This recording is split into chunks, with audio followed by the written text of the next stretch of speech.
Do you want to finally grasp the secrets of narcissistic supply?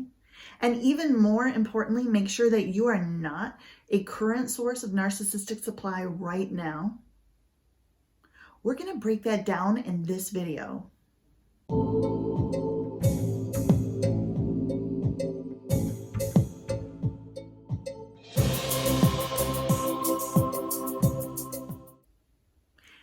Hey, I'm Dr. Melissa. I'm a trauma expert and top doctor.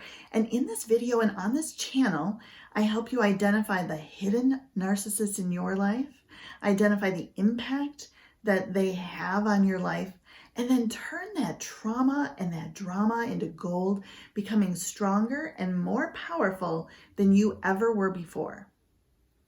If that sounds like exactly what you need, click subscribe, click that notification bell so that you are notified of each and every video.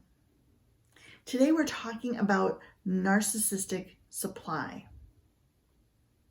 Until you fully grasp it, narcissistic supply is an entirely mind-bending concept. It is hard to understand why a narcissist is so desperate for it. For example, why will a narcissist tell a story that makes them look foolish, sabotage their partners and their own financial well-being, provoke a public argument? I just could not wrap my head around these behaviors until I finally came to understand narcissistic supply. The term supply itself comes from psychoanalytic theory, and it describes the needs of babies and toddlers in maintaining their mental and their emotional equilibrium or balance. Those with narcissistic personality disorder also need supply. They're no longer babies or toddlers, but they still require it. They need others to maintain their mental and emotional equilibrium, even though they are now adults.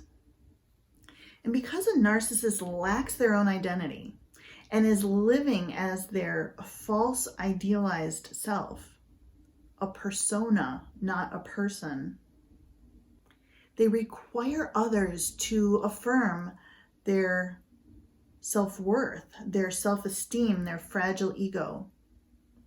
They require external validation.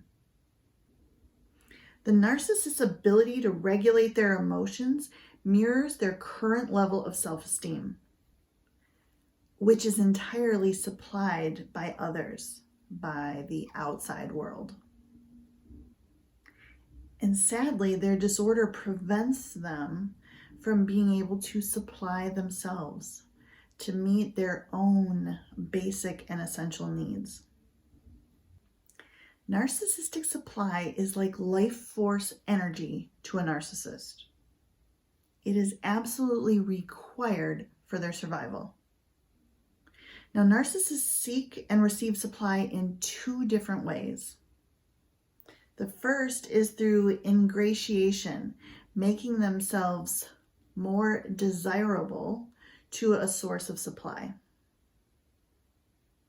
They use charm, love bombing strategies, manipulation, showing off, controlling the narrative, and grooming flying monkeys to make themselves more attractive, more desirable, more likable, while seeking narcissistic supply.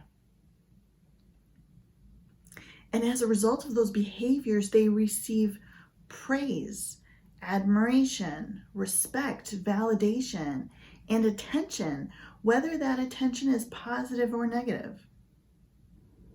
The other way that a narcissist seeks and receives supply is through aggression, through the devaluation of others.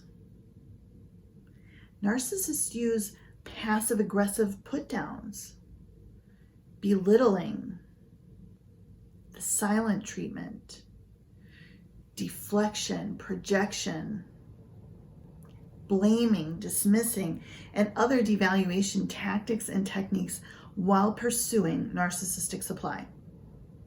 They receive supply as a result of someone else's devaluation, making themselves feel better. When a narcissist tells a story that makes themselves look ridiculous, that sabotages themselves or their partner, that provokes an argument, they receive attention. It's negative attention, but it's attention nonetheless. They feel relevant. This gives them narcissistic supply. Narcissists see others as objects, as sources of narcissistic supply, either consciously or subconsciously. They do not see other people as people with feelings, emotions, wants, needs, hopes, dreams. Their sources of supply are entirely objectified. So what are some signs that you are being objectified right now, that you are being reduced to a source of supply? Number one, you're asked to lie, even about small things.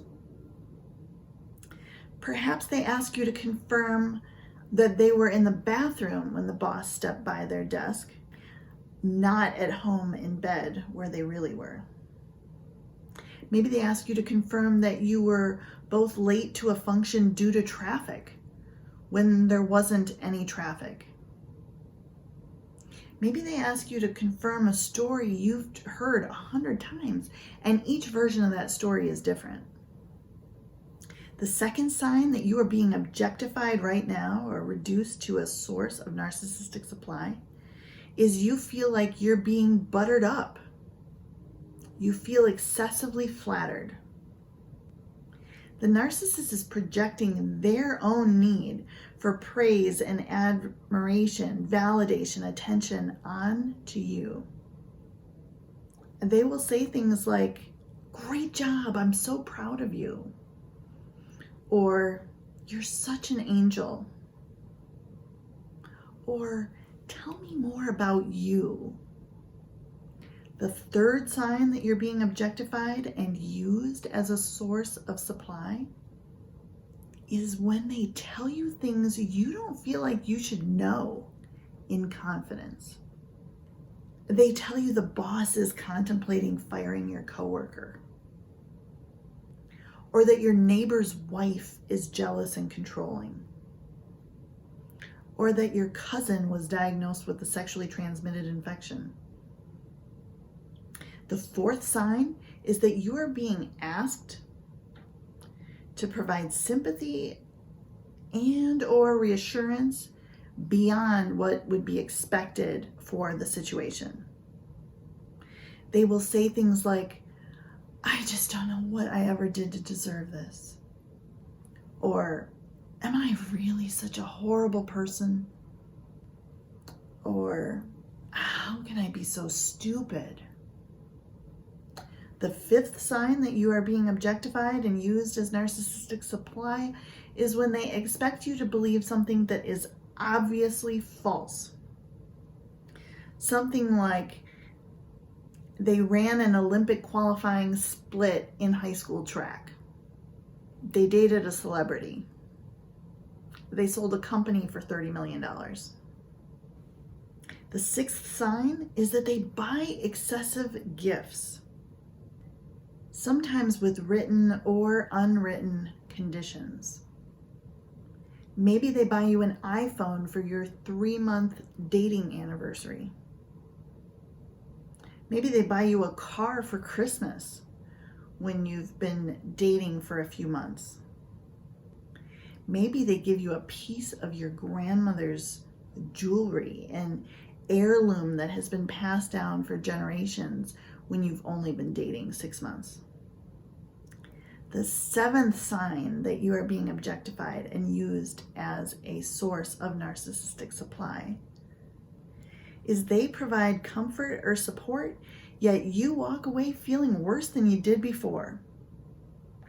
Maybe they compliment your performance, but you're left with a self-doubt that wasn't there prior.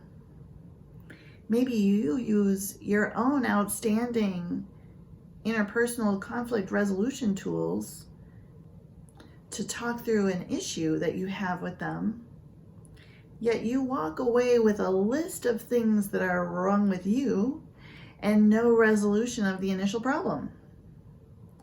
Or maybe they do you a favor and you feel the unwritten words, "You owe me." The key in many of these examples is excessive.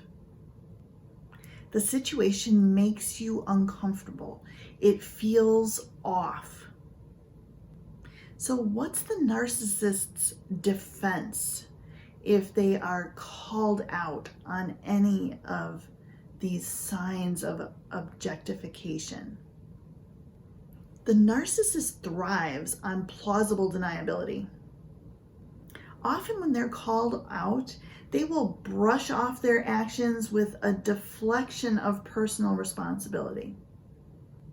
They'll say something like, "I was just having a bad day," or "Everyone exaggerates, what's the big deal?" Or, "I'm sorry, I thought you'd want to know." Then they will flip the tables on you and find some way to make it your fault. They'll say something like, "I just don't know why you can't have my back." Or, "I was just trying to do something nice for you. You're so ungrateful." Or, "I thought you'd be supportive about this. Guess I was wrong." Narcissists require narcissistic supply. That fact alone is sad. To find out that you were objectified during what you thought was a genuine, loving relationship is heartbreaking. The cognitive dissonance is extreme. Seeing it clearly empowers you to avoid being used for narcissistic supply in future relationships. If this resonates with you, type "I see it clearly" in the comments. Then like this video, share it with someone who needs to hear this message. And if you know that you are ready to move forward from a pattern of attracting narcissists and devastating relationships, if you know you are ready to move forward on your healing journey, I invite you to download my free guide to see where you're at now and what your next step is on that healing path at narclesslife.com. I am Dr. Melissa, and I will see you in the next video.